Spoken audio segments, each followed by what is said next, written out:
Sevgili dostlar, bugün çok harika bir şey yapacağım. Mercimek çorbası yapacağım. Lokanta usulü. 2 kilo mercimeğimiz var. Yarım kilo unumuz var. Bir bardak sıvı yağımız var.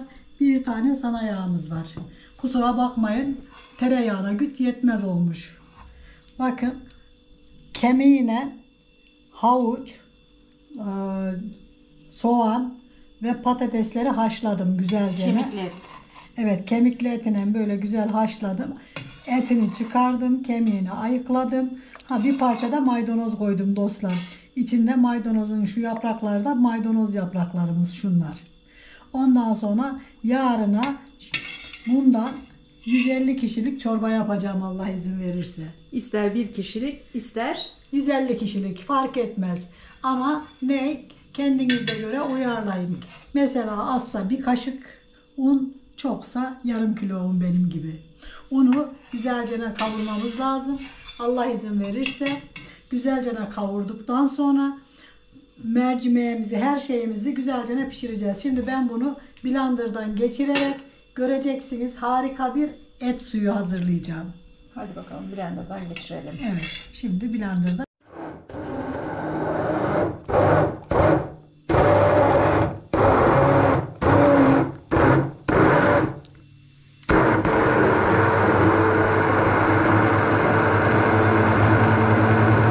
Hızlı karıştırınca şey oldu ama köpürdü ama çok güzel, bakın hiç pürüzsüz. Patatesleri, havuçları ve soğanları, sarımsakları eridi. Harika bir et suyumuz oldu. Kemik suyumuz pardon. Şimdi bununla da çok güzel bir çorba yaptık mı of, harika olacak. Malzeme listesini açıklamalarda görebilirsiniz. Evet. Çorba ve çorba çeşitlerimizi oynatma listesinde bakarak çorbalar kısmında bulabilirsiniz. Aynen öyle. Şimdi de ocağımıza şeyimizi alacağız ve ne yapacağız? Unumuzu kavuracağız. Böyle yağımızı koyuyorum bir bardak.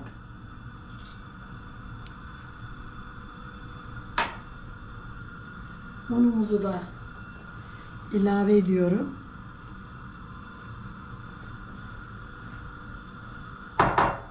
Şimdi bir de un helvası mı yesek? Ne dersin Dilekçim? Evet, acele etmezsen Unun mu yanacak? bunun yanacak anneciğim. Yanmaz. Yan. Şöyle güzel güzel karıştırarak kokusu çıkana kadar dostlar. Anne Böyle kokusu çıkana kadar anlayamayabilirler. Bana demin dedin pembeleşene kadar. evet, şöyle kokusu, yani un kokusu çıkacak. Hala neyse anne. Sevgili dostlar, yağımız az geldi. Şöyle bir bardak daha koyduk. Unumuz güzel kızarsın, kavrulsun diye.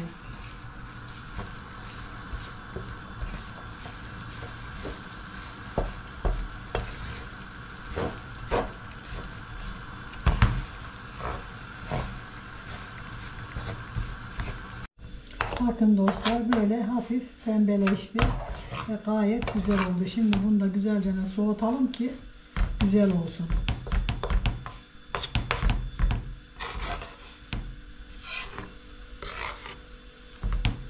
Soğuyunca görüşürüz. Hoşça kalın. Evet, soğuduğunda tamam. Bak gayet güzel oldu. Bismillahirrahmanirrahim. Allah'ım hayırımızı kabul eyle. Yerine ulaştır ya Rabbi. Şimdi mercimeğini dökelim. Yıkamış olduğumuz mercimeğimizi döküyorum.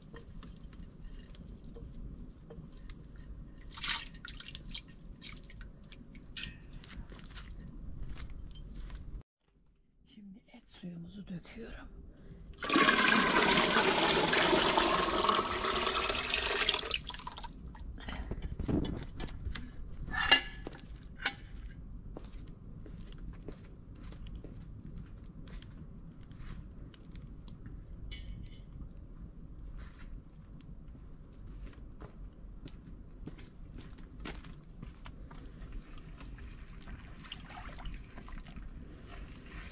Şimdi böyle altını yakacağız dostlar, pişireceğiz. Bu da kahvemiz.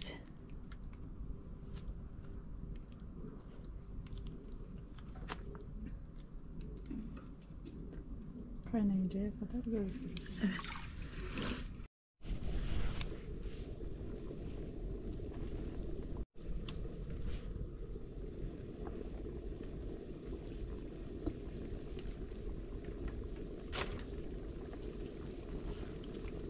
Anne neden onu döküyorsun? Yüzünün köpüğünü alıyorum kızım. Yüzünün köpüğünü alıyorsun. Hani bu çıkan şu şey kef diyoruz biz buna. Aşçılık dilinde buna biz kef diyoruz. Kefini alıyorum.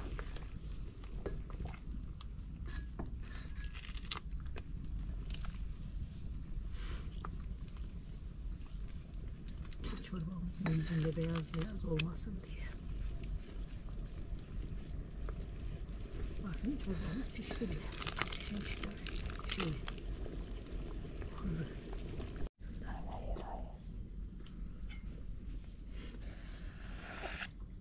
Bakın şimdi dostlar. Bu akşam kavurduğumuz un dostlar. Şimdi içine biraz soğuk su koyarak bunu böyle güzel karıştıra eriteceğim. Maalesef bahçedeyiz. Bahçede de olduğumuz için bakın bu şekilde eriteceğim.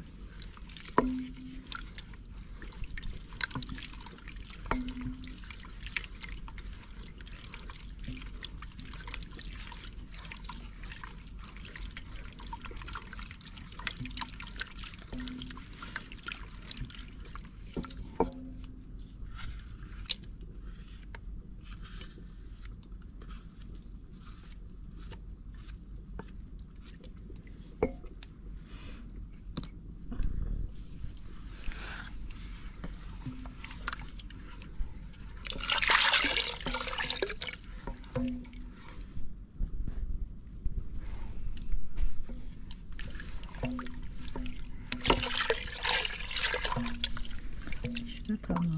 Bakın. Gayet güzel oldu. Sesi var.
Biraz savursana, göster.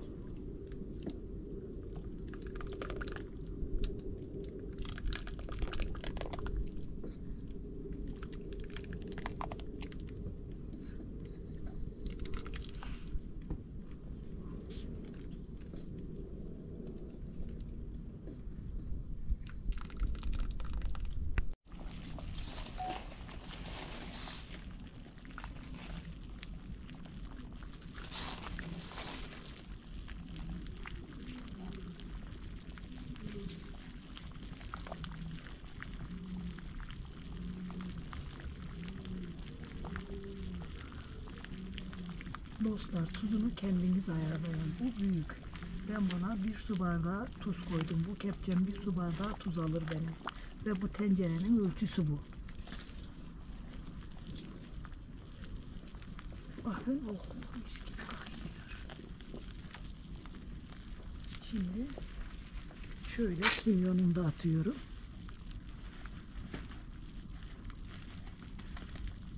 Ortalama 1,5 yemek kaşığı da kimyon attım. İşte bu dışarıda ateşte pişirmenin güzel kaynaması. Böyle bunlar güzelce bir kaynasınlar bakalım.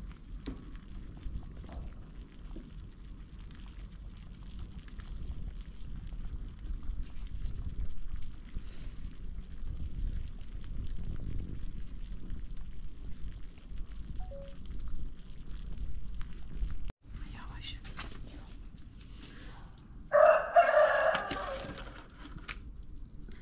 Bakın dostlar, çorbamız pişti. Şimdi sıra geldi bunları közlemeyiz.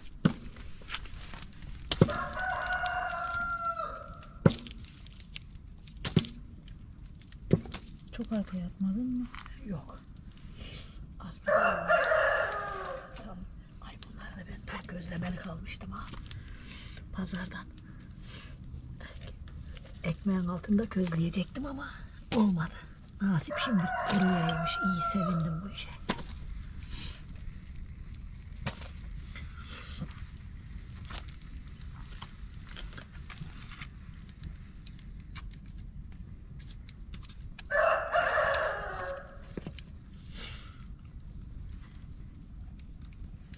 Biberlerimizi de şöyle atalım ve pişsin.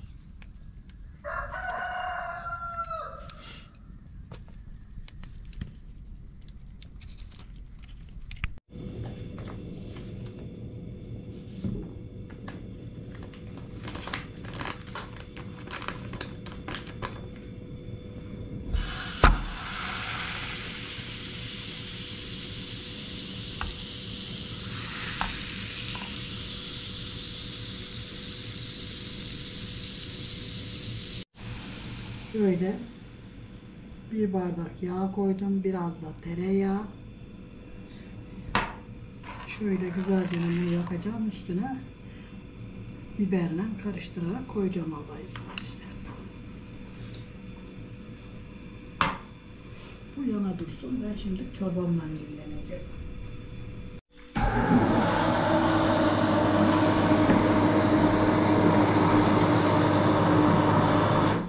Bir kaşığı çeker misin? Hı.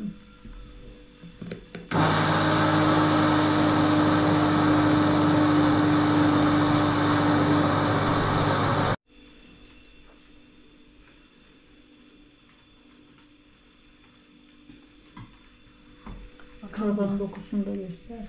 Evet, bakın kıvamı çok güzel ve harika oldu. Gerçekten mükemmel oldu. Şimdi de bunları güzelce kaplarımıza dolduracağız yağını yaktıktan sonra. İkramlıklarımız hazır. Allah herkesin hayrını kabul etsin inşallah. Herkese böyle hayır yapmayı nasip eylesin. Bu arada Mehmet hocama yüzlerce, binlerce Allah razı olsun diyorum ve teşekkür ediyorum. Bu güzel hayrı benim yapmama vesile olduğu için. Allah ondan razı olsun. Şimdi de yani yapacağız, bitecek dostlar.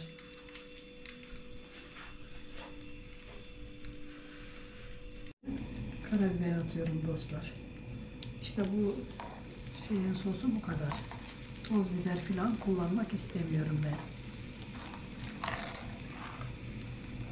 Şöyle güzelce kokusu iyice içine sinsin diye birazcık karıştırıyorum. Bakın böyle sadeleşti. Güzel oldu. Şimdi de yağımızı dökelim bakalım.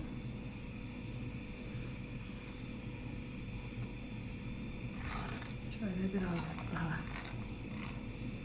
yansın ki çorbamızın üstüne gerçekten güzel bir tat versin sevgili dostlar. Hayır, senin sesini ben zor duyuyorum. Ya Allah ya Bismillah. Dostlar yavaş konuşuyorum çünkü gece saat 5:30. Bakın harika oldu.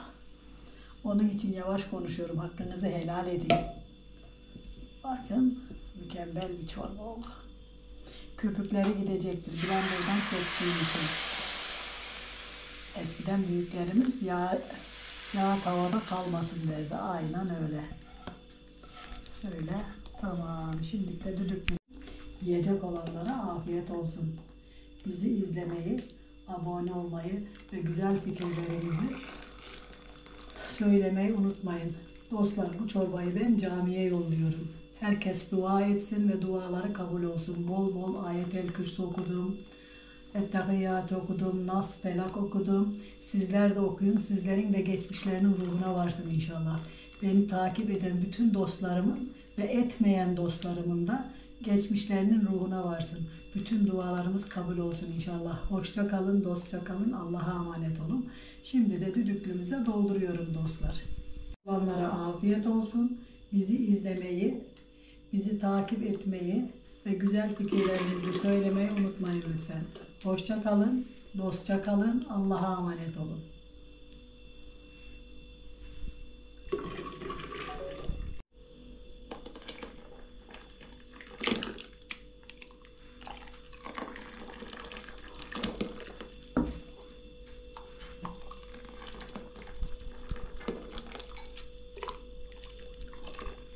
Çorbaya gel.